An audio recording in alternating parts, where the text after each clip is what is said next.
Hi everybody, welcome back to Storytime, The Land of Raw by Jenny McLachlan, illustrated by Ben Mantle. We're on chapter 40. Croaky steps out of the shadows and stares at me.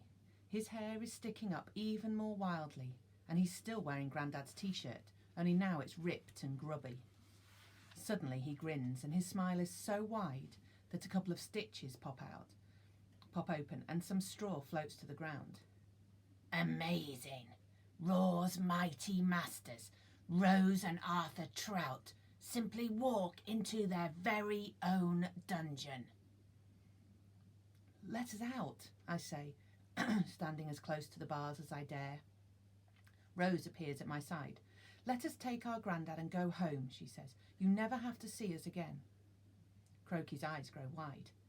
Oh, but I want to see you, Rose. I want to see you all the time. What do you mean? His stick fingers grip the bars.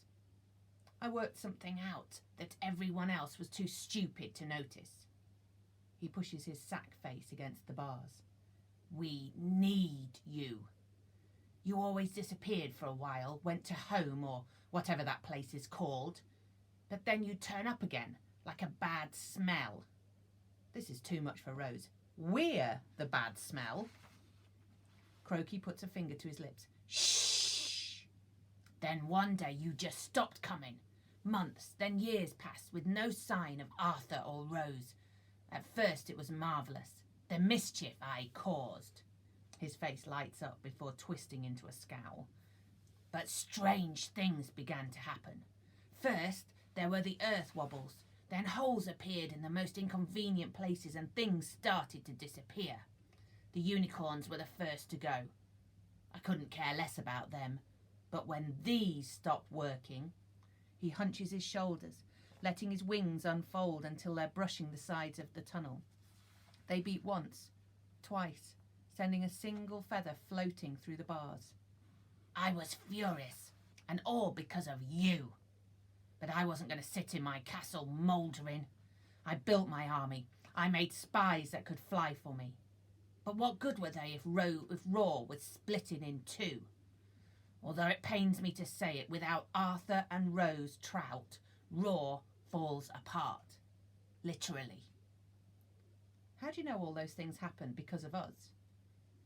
My words must sound hollow because Croaky throws his head back and cackles.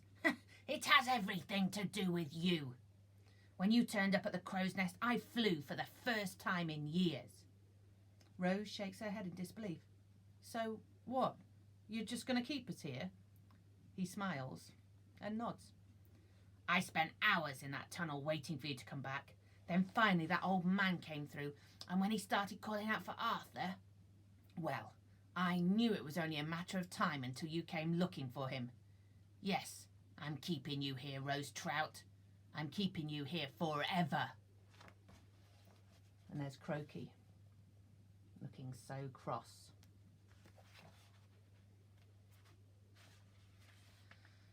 Croaky says these words with such relish that dread sweeps through me.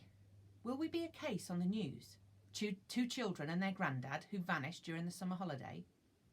Rose must feel this too because she grabs hold of my arm. You can't do that. Oh, yes, I can. But I won't just keep you here, Rose. I'll terrify you here. Down in my dungeon, you won't be feeling happy thoughts. I'll keep you scared. I'll keep you wondering what wicked thing I'm going to do next. But why? Asks Rose. He presses his face into the bars. For fun, Rose. Because it's what I do. I grab Rose's hand and she squeezes my fingers tight. I've enjoyed waiting for you to find your way here, Croaky continues. I've imagined every little moment of panic you've had, every scare, every pinprick of fear, and it felt good. This is too much for Rose. Let us out. You can't keep us here. Yes, I can, Rose. But I won't keep the old man. I have no use for him now that he's lured you to me. Well, except as food. With a grin, Croaky grabs a lever set in the wall and yanks it down. A groaning, clanking sound throbs through the chamber and the stones under our feet start to tremble. Then the whole floor starts to slide back, taking us with it. "Rose, Arthur," says Grandad, "what's going on?" When we turn round, we understand. The floor of the chamber is disappearing into the walls, and a gaping hole is opening up. If the floor doesn't stop moving soon, Grandad's going to be stranded. Without stopping to think, I run forward and jump. I land on the edge of the platform with my legs hanging down in the hole. I quickly pull myself up and rush over to Grandad. With a sudden thud, the floor stops moving. Now a great pit lies between us and Rose. She stares at us through the smoke drifting out of the pit. "What did you do that for?" she cries. That's when I realise that I've left her all on her own. "Yes, Arthur, that was a very foolish thing to do." Croaky's voice echoes from somewhere above. He must have left the doorway because he's now staring down at us from the gallery. He paces up and down, his wings fluttering with fidgety excitement. "I'm not going to let your pathetic heroics ruin my plan. I've been looking forward to this for such a long time." Grandad tugs on my sleeve.